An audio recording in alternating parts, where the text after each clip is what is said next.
Apakah kamu tahu betapa mengerikannya beruang hitam yang bisa meniru manusia? Ketika aku masih kecil, aku pergi ke gunung dengan kakekku untuk mengumpulkan ranting. Hari itu, gunung itu diselimuti kabut tebal. Aku melihat bayangan seseorang melambaikan tangan ke arahku dari kejauhan. Aku hampir berbicara, tetapi kakekku menutup mulutku. Dia menggendongku dan perlahan mundur. Hanya setelah kami sampai di kaki gunung, kakekku berani menarik napas panjang. Kemudian dia membawaku berlari pulang. Begitu sampai di rumah, nenekku bertanya, "Ada apa, kakek?" Kakekku, yang terengah-engah, berkata, "Beruang, aku melihat beruang hitam di gunung." Aku bertanya, "Kakek, kenapa aku tidak melihat beruang hitam? Aku hanya melihat bayangan seseorang." Kakek berkata, "Kamu terlalu muda untuk tahu betapa berbahayanya beruang hitam. Mereka bisa meniru manusia. Mereka menarik manusia mendekat, lalu memakannya." Setelah mengatakan itu, kakekku berkata kepada nenekku, "Ada beruang hitam di gunung, aku harus memberitahu orang-orang desa, agar tidak dimakan oleh beruang." Nenekku mengerutkan alis dan berkata, "Kakek, hati-hati di jalan. Kabutnya tebal hari ini. Jangan sampai bertemu beruang." Kakekku mengambil sabit dari gudang dan menggendongnya di punggung. Kalian masuk ke dalam rumah. Beruang hitam tidak berani masuk desa pada siang hari. Setelah mengatakan itu, kakekku pergi dengan sabit di punggungnya. Hari itu, kabut sangat tebal. Kakekku baru berjalan beberapa langkah, dan bayangannya sudah tidak terlihat lagi. Nenekku menutup gerbang halaman dan menguncinya. Kemudian dia berkata kepadaku, "Xiaohu, masuklah ke dalam rumah." Aku bertanya, "Nenek, kau tidak masuk?" Meskipun aku belum pernah melihat beruang hitam secara langsung, aku secara naluriah merasa takut. Takut beruang hitam akan muncul. Nenekku menggulung lengan bajunya dan tersenyum. "Aku akan masuk setelah mencuci baju ini. Cepat masuk rumah." Setelah mengatakan itu, nenekku melanjutkan mencuci pakaian. Aku masuk ke dalam rumah. Baru saja aku naik ke tempat tidur, terdengar suara ketukan di pintu gerbang. Ketukan itu sangat keras dan nyaring. Nenekku melirik ke arah pintu gerbang halaman. Karena kabut yang tebal, dia tidak bisa melihat jauh. Dia juga tidak tahu siapa yang mengetuk. Nenekku berteriak ke arah gerbang halaman. "Siapa itu?" Tidak ada yang menjawab. Nenekku meletakkan pakaian yang sedang dicuci. Dia berteriak lagi ke arah gerbang halaman. "Kakek, apakah itu kamu?" Masih tidak ada jawaban. Lalu terdengar 2 kali ketukan pintu yang berat. Rasanya seperti pintu besi kami akan berlubang. Nenekku mengerutkan alis. Wajahnya tampak khawatir. Dia buru-buru masuk ke gudang, lalu keluar membawa setumpuk ranting kering. Dia melempar ranting-ranting itu ke tanah dan mencoba menyalakannya dengan korek api. Namun tangannya gemetar saat memegang korek api. Dia mencoba beberapa kali tetapi gagal menyalakan. Aku buru-buru lari mendekat ke nenekku. "Nenek, apa yang sedang kau lakukan?" Pelihatku keluar. Nenekku langsung panik. Dia berteriak, "Apa yang kau lakukan di luar? Cepat masuk!" Sambil berteriak, dia terus mencoba menyalakan korek api. Akhirnya, api besar menyala dengan cepat. Kabut di sekitar kami langsung menghilang. Nenekku mendorongku masuk rumah. Dia berdiri di halaman dengan obor di tangannya. Dia terus berdiri di sana, hingga kabut hilang dan ranting-ranting di tanah habis terbakar. Nenekku duduk terjatuh ke tanah, terengah-engah. Aku berlari mendekat dan bertanya, "Nenek, apa yang baru saja terjadi? Kenapa kau menyalakan api?" Nenekku mengelus kepalaku dan berkata pelan, "Yang mengetuk pintu tadi bukan manusia, itu beruang hitam. Dan itu akan kembali lagi." Baru saja nenek selesai bicara, kakekku masuk ke halaman. Nenekku bertanya kepadanya, "Ada apa?" Kakekku menghela napas. "Orang-orang di desa tidak percaya ada beruang hitam di gunung. Mereka bilang mataku sudah kabur dan aku salah lihat." Nenekku terdiam beberapa detik dan berkata, "Tadi aku mendengar suara ketukan di pintu. Aku bertanya 2 kali, tapi tidak ada jawaban. Aku curiga itu beruang hitam, jadi aku menyalakan ranting-ranting di rumah." Mata kakekku membelalak. Dia pertama kali memeriksa aku dengan cermat, memastikan aku baik-baik saja. Lalu dia memeriksa nenekku dengan hati-hati. "Beruang hitam itu tidak masuk halaman, kan?" Nenekku berkata, "Tidak." Kakekku menghela napas lega dan berjalan ke gerbang halaman. Gerbang rumah kami terbuat dari besi. Besinya tampak penyok ke dalam. Selain itu, ada jejak kaki beruang di tanah. Kakekku berkata, "Jejak kaki beruang. Aku tadi tidak memperhatikannya saat masuk halaman. Aku akan memanggil orang-orang desa agar mereka melihatnya sendiri." Setelah mengatakan itu, kakekku pergi dari halaman. Tak lama kemudian, dia membawa orang-orang desa ke halaman rumah kami. Dia meminta mereka melihat jejak kaki beruang di dekat gerbang. Orang-orang desa saling pandang dan mulai berbisik. Seseorang berkata, yang lain menyahut, "Semua orang ingin menangkap dan membunuh beruang hitam itu." Kakekku cukup dihormati di desa. Dia berkata, "Beruang hitam ini sangat pintar. Kita hanya bisa membunuhnya. Siapa yang berani ikut aku ke gunung menangkap beruang hitam?" Begitu dia selesai bicara, kerumunan yang sebelumnya bising mendadak hening. Semua orang takut pada beruang hitam dan tidak berani pergi ke gunung. Terlihat tidak ada yang berbicara. Kakekku berkata lagi, "Beruang hitam ini cepat atau lambat akan melukai orang di gunung. Kita harus bertindak cepat sebelum kita dimakan." Orang-orang desa mulai berbisik lagi. Melihat tidak ada yang berdiri, kakekku berkata, "Kita akan mengikuti aturan nenek moyang. Setiap pria yang sudah menikah dan punya anak, harus ikut aku ke gunung menangkap beruang hitam. Semakin banyak orang, semakin kuat kita. Begitu dia selesai bicara, seseorang bertanya, "Paman, seberapa besar beruang itu?" Kakekku menjawab, "Tidak terlalu besar. Hanya sekitar 500 atau 600 pon. Seperti babi gemuk yang dipelihara di rumahmu." Mendengar kakek bilang beruang itu seberat 500 sampai 600 pon. Orang-orang desa mulai memberanikan diri. 40 atau 50 pria dengan pisau di tangan mengikuti kakekku ke gunung. Nenekku, yang takut beruang hitam akan datang, membawaku ke rumah paman buyutku terlebih dahulu. Rumah paman buyutku terbuat dari bata, dan ada 2 anjing hitam besar di halamannya. Lebih aman daripada rumah tanah kami. Baru saja kami masuk rumah, wajah paman buyutku berubah. Dia menarikku ke depan dan memeriksaku dengan cermat. Lalu dia berkata kepada nenekku, "Anak ini telah diincar oleh beruang hitam. Cepat bawa dia lari. Semakin jauh, semakin baik." Nenekku terdiam beberapa detik dan bertanya, "Apa maksudnya diincar oleh beruang hitam?" Paman buyutku berkata, "Anak ini memiliki bau beruang hitam di tubuhnya. Cepat atau lambat, beruang itu akan memakan Xiaohu. Kalian harus segera lari sekarang." Dia juga mengatakan bahwa ketika dia masih muda, dia pernah bertemu beruang hitam. Saat itu, mereka bertiga, beruang hitam itu pertama-tama memakan 2 temannya. Ketika tiba giliran paman buyutku, beruang itu sudah kenyang. Namun, dia tetap memakan salah satu kakinya. Untung saja dia selamat. Nenekku memandang paman buyut dengan bingung dan berkata, "Kakek Xiaohu sudah membawa 40 atau 50 orang ke gunung. Mereka pasti bisa menangkap beruang hitam itu." Paman buyutku menghela napas dan berkata, "Beruang hitam itu sangat cerdas. Bukan jumlah orang yang bisa menangkapnya. Kalian harus segera lari." Nenekku bertanya, "Malam sudah larut. Kemana kami harus pergi?" Paman buyut berkata, "Ada gerobak di halaman rumahku. Sebelum malam tiba, pergilah ke kota untuk bersembunyi. Kalau malam sudah jatuh, kalian tidak akan bisa pergi." Nenekku dengan cemas berkata, "Jika kita bersembunyi di dalam rumah, apakah ia masih bisa masuk?" Paman buyut menjawab, "Bukan hanya rumah, bahkan jika kalian bersembunyi di dalam kerangka besi, ia bisa menginjak kalian sampai mati. Dengarkan aku, cepat lari, pergilah sejauh mungkin." Nenekku mengerutkan alisnya, dengan tatapan penuh ketakutan. "Aku sendiri membawa Xiaohu. Aku tidak yakin bisa melakukannya. Desa kami ke kota berjarak 50-60 li jalan gunung. Dengan gerobak, perjalanan memakan waktu 5 hingga 6 jam. Paman buyut menghela napas dan berkata, "Bahkan jika kau tidak yakin, kau tetap harus membawa Xiaohu untuk melarikan diri. Itu lebih baik daripada menunggu mati di sini." Melihat malam mulai tiba, nenekku menggertakkan giginya. Dia bergegas ke halaman untuk menyiapkan gerobak.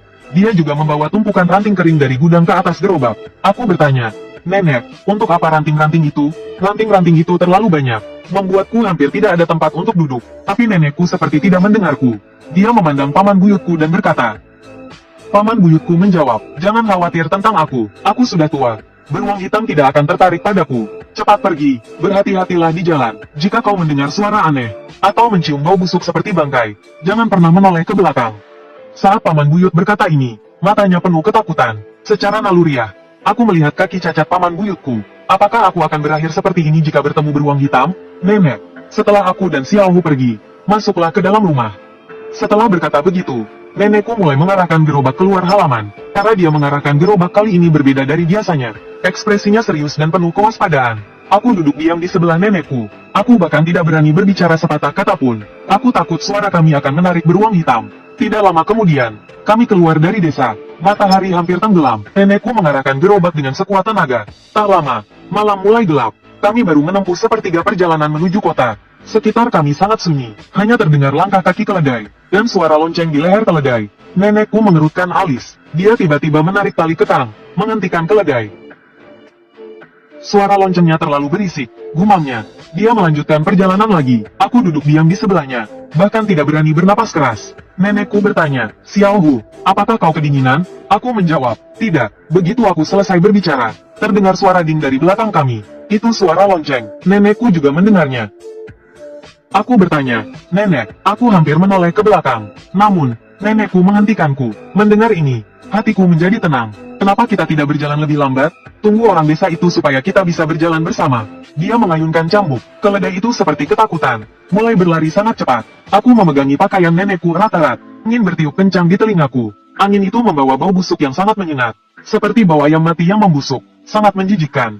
Keledai itu berlari sangat cepat. Namun setelah berlari beberapa saat, dia mulai melambat. Nenekku panik. Dia terus mengayunkan cambuknya, memukul keledai itu lagi dan lagi. Keledai berjalan perlahan ke depan. Nenekku memaki dengan marah. "Keledai keras kepala ini, apa yang kau lakukan?" Setelah mengatakan itu, dia memukul keledai beberapa kali lagi. Aku mencium bau busuk yang menyengat lagi. Bau itu kadang kuat, kadang lemah, sangat aneh. Aku berkata, "Nenek, keledainya tidak bisa lari lagi." mulutnya bahkan berbusa. Nenekku mengerutkan alisnya dengan cemas dan berkata, apa yang harus kita lakukan? Masih setengah perjalanan lagi. Dia ragu selama beberapa detik. Kemudian dia tiba-tiba menarik tali kekang, menghentikan gerobak. Xiao Hu naik ke punggung keledai. Aku terdiam beberapa saat dan bertanya, kenapa, nenek? Dia berkata, gerobaknya terlalu berat. Keledai tua ini tidak bisa lari cepat. Menurut instruksinya, aku memanjat ke punggung keledai. Nenekku melepaskan gerobak dari keledai. Dia juga naik ke punggung keledai. Keledai berjalan lebih cepat setelah beban berkurang, namun tetap tidak terlalu cepat. Saat kami mencapai tikungan di jalan gunung, keledai tiba-tiba berhenti dan tidak mau bergerak. Aku bahkan bisa merasakan keledai itu gemetar. Secara naluriah, aku menatap ke depan.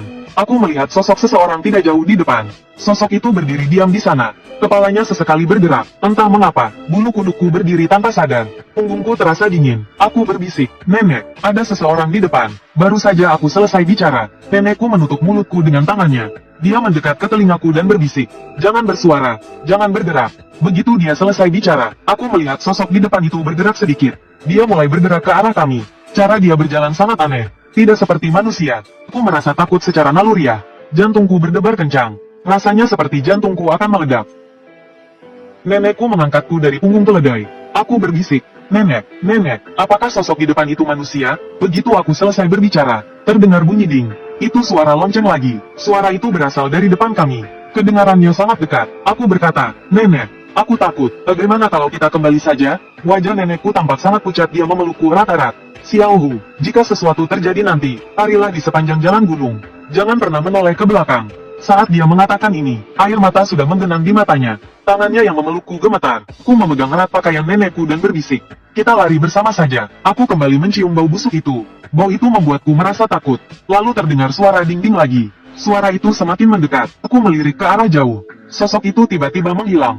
Di tikungan jalan, tiba-tiba terlihat cahaya. Ternyata ada 5 atau 6 pria menaiki unta. Di leher unta itu tergantung lonceng. Nenekku membuka matanya lebar-lebar. Dia melambai ke arah rombongan unta itu.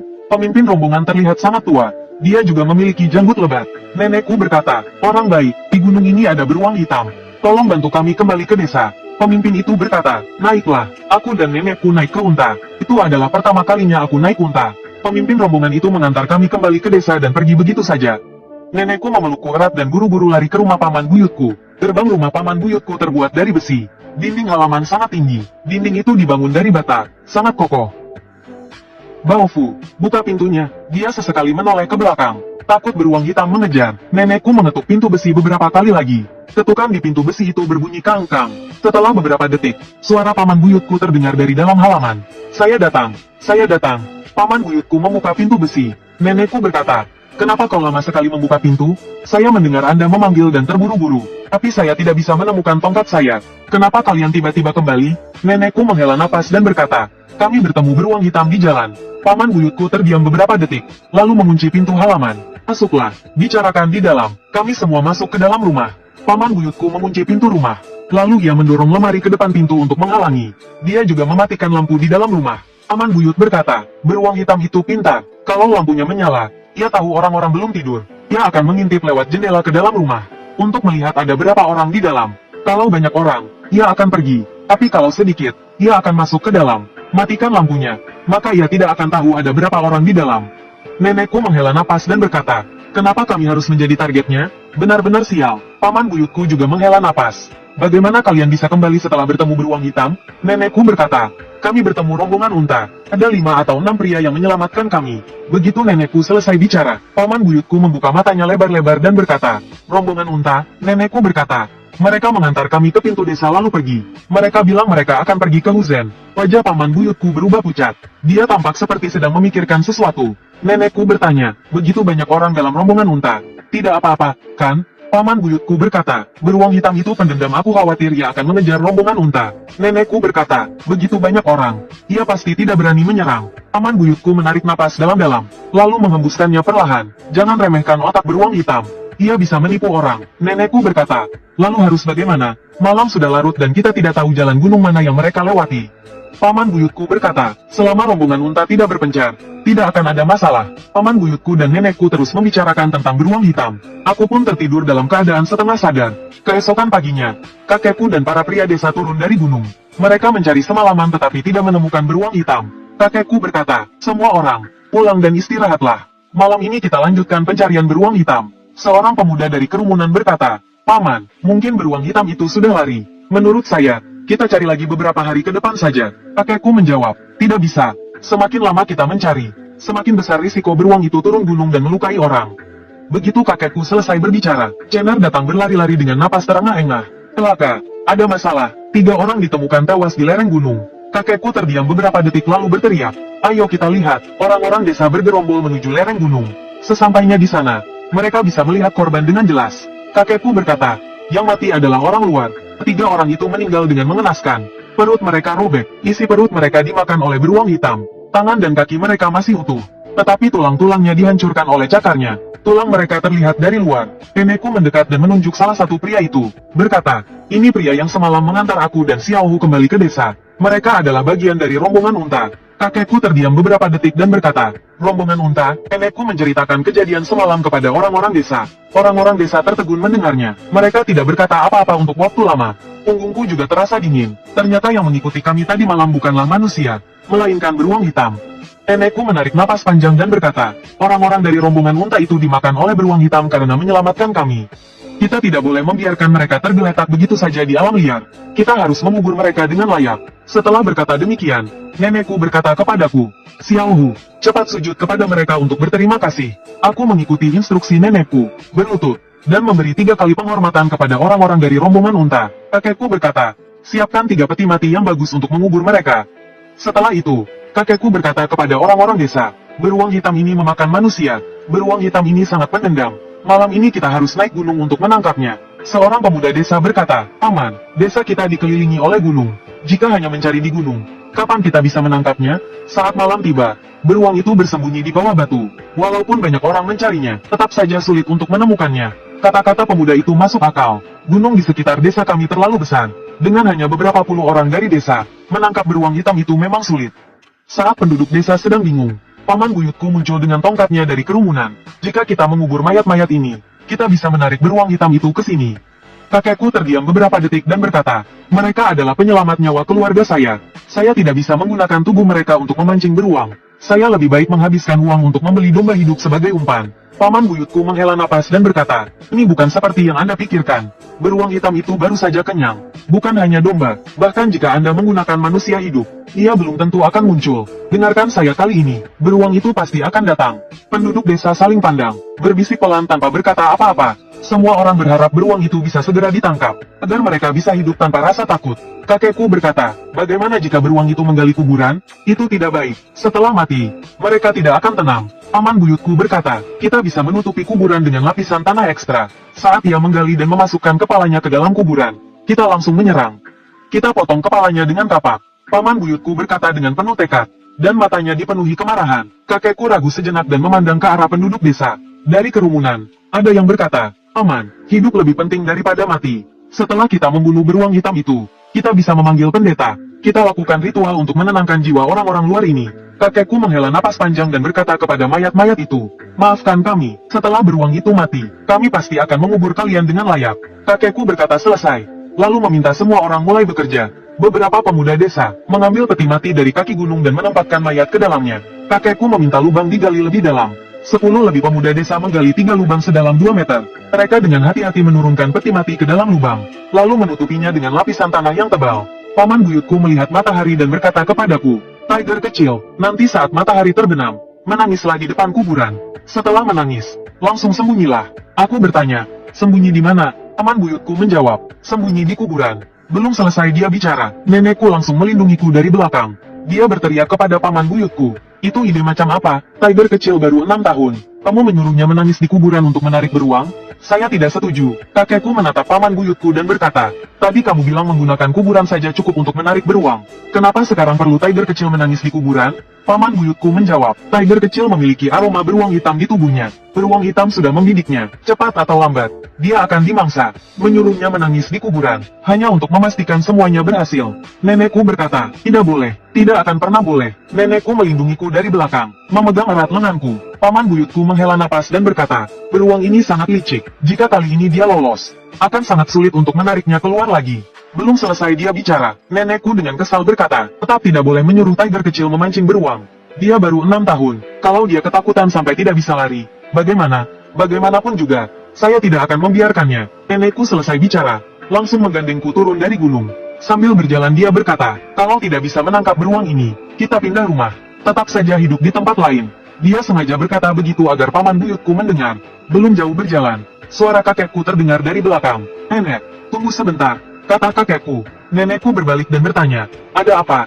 Kakekku berkata, jangan turun gunung dulu. Beruang hitam itu sudah membidik tiger kecil. Aku khawatir dia akan masuk ke pekarangan rumah. Lebih aman kalau kita tetap ramai-ramai. Untuk sementara, kita berlindung di gunung.